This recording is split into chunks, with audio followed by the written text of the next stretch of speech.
Well, hello, hi, it is me, it is I. Smotan Didi or hiding these very internet and akastracha and bakalau yala. Okay, this won't take long. It won't take long because I am genuinely confused. Casper comes out to say he's born again, must ning anymore, and you all jump up and down. Great, no resonance whatsoever. First of all, Casper's a cornball to me. He's just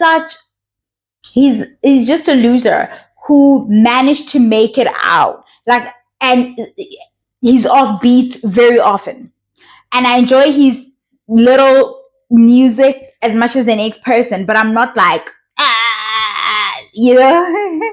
I'm not. But it's nice. Like, I really enjoy his a swag about him. It works, but we can't run away from the fact that sometimes the beat runs away from him, right? And being that that's how my ear is, I often cringe when it happens to him. He does really well in his double HP bag. And I don't know how to explain that to somebody who hasn't immersed themselves in like local hip hop to a degree, right? Like, it's literally in the name, hip hop pantsola. When he does the pantsola swag over a beat that's associated with a different genre and not necessarily hip hop, he does better there, right? He just does. When he was trying to be a wordsmith and a dude with a pen like that, AKA often got the better of him because AKA is what was, right? A lyricist, well, when he wanted to be, and he wasn't saying Coca-Cola or whatever, because now he didn't have to give us bars anymore. He just had to swag out on the song.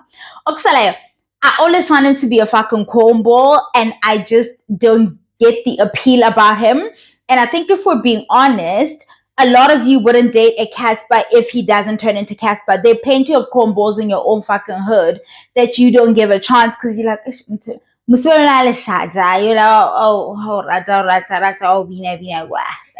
that's how you feel about people. He's a guy groove dancing. Oh my God. Who wants that dude? Nobody. You and I don't want that guy. So that's how I know he's a combo. Okay, I stayed on the Savetila. But anyway, apparently he's a thing and the girls love him and stuff. But fame and the perception of wealth or amassing of resources will draw in, slews of women your way.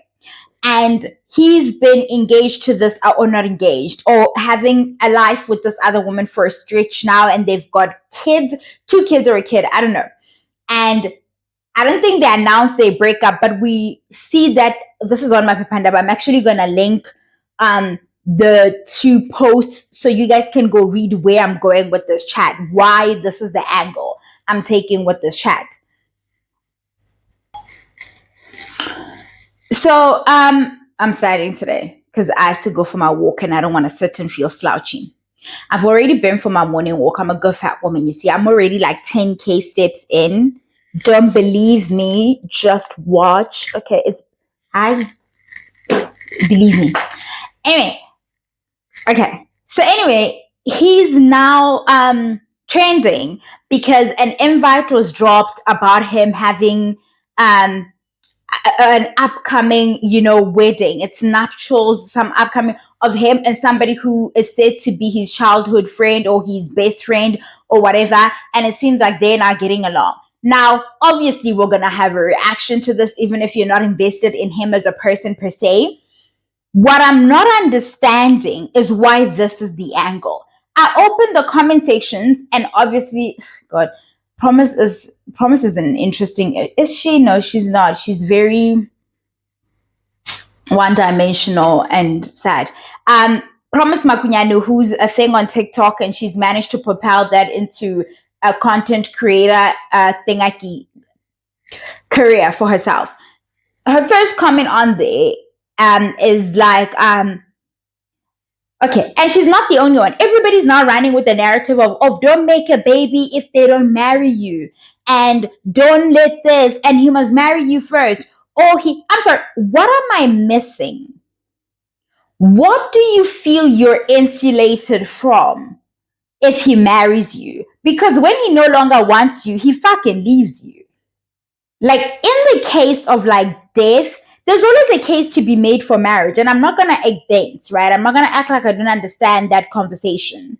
I'm not gonna act like I don't understand the conversation around marriage, the like legalities baked into the contract of marriage that protect you against certain things or make the protections also a lot easier, in that you wouldn't have to go and get a whole new document signed, written up and signed. It would be as binding, but it's more work, right? Signing that contract, there's a lot baked into it. But like, if he's leaving, Lala. Like, what does that have to do with anything?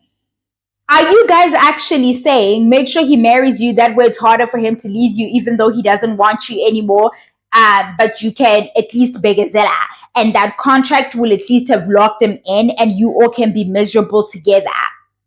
What, honestly, what is it? What's the assurance? What lies are you guys telling yourself about the securities that come with this thing? There's Entle. Black Coffee still fucking divorced her ass. And you all dragged her, all talk shit about her. And a week ago, he does an interview, right? And because a man is talking, you all now have a change of tone. You've come out of it and you're like, oh, Entle just wanted a good, loving husband. And he couldn't be that. He just wanted to be the guy that buys her nice things. Oh, poor girl. When the divorce was happening, she was not poor girl. She wasn't. She got nothing out of that situation in terms of like people being sympathetic to her, people saying, oh, at least she was a wife. What does that mean? It's still over. Like, what am I missing? It's still over, guys. Like, it's happening. Now, because I'm wrecking my brain trying to understand what the point of all of this is, the only thing I can take away from this is that because a lot of us now, let me not exclude myself, get into these situations and audition, like automatically, because we're not spending enough time again with the concept and the constructs that have been presented before us and have been in existence for what feels like time and millennia, so we don't question anything such as marriage.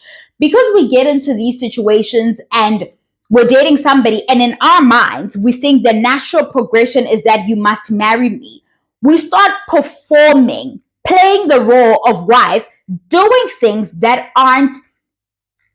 you aren't inclined that way. Your natural inclination isn't to clean up after a person or to learn new recipes or to bake bread from scratch. Nara Smith got you bitches in a twist with that, right? You get in your Nara Smith bag and you think, this is the performance. This is my audition. This is the thing I'm doing so that I get this thing in the end. Because we do that thing, and some of us are inclined that way. Some of us, it's how we show affection. We actually do it across the board for anybody, right? We do it for the elderly people in our lives who can't care for themselves anymore. The children in our lives, our own friends. It's how we know how to care for people. So when eventually things come to an end, as things do, because nothing is fucking forever, that's the other thing you need to work on. When it comes to an end, you experience a lot of anger because you're to contort yourself and do all manner of things. Do this performance because it's supposed to get you this thing, and this thing is supposed to mean this, which is that you're worthy, you're chosen, all of that nice stuff. Look at you. A man has validated your entire existence. Never mind the fact that your mom birthed you. You have talents. People have, no. A man has deemed you worthy. You're now worthy. And if that never happens for you, it's, oh, I would rather be a divorcee than just a baby mama. Bitch, you all just got left. I really don't understand. What is this thing where you think you're better? So one time, what makes you better is that he saw you as a viable person to come change his diaper. Because that's really what happens, right? They suss you out. They're like, you're committed. You're really invested in this performance. You are most likely to stay through anything. So you're the one I'm going to trap in this contract. And then you think you've done something. I mean, you have actually. You put on a better performance. And that's why a lot of you, Lisa Foley, have you realized that the mental breakdowns usually happen with women when men leave? Because you had to play a role. You had to be something you're not to get this person. And now you're mad. You're fucking mad at all the stuff you had to do. And it still didn't work. It still didn't. He still left because men choose themselves. Do you see? That's the real conversation here. Men will always choose themselves. They experience the slightest discomfort, or they just decide, oh, I'm so bored. They leave. They leave. No contract is going to make him stay. So please explain to me what makes you think you're different. Because ask the divorcees, ask the women who had a husband live in the house with her, ask her how much work that man is now doing now that they're not together in terms of co-parenting. Where is that man? That man that was once married to her, because you somehow think the position of being a divorcee is better than just being somebody he made a baby with. Explain it to me, guys. I'm lost. Mwah. Bye, yalla.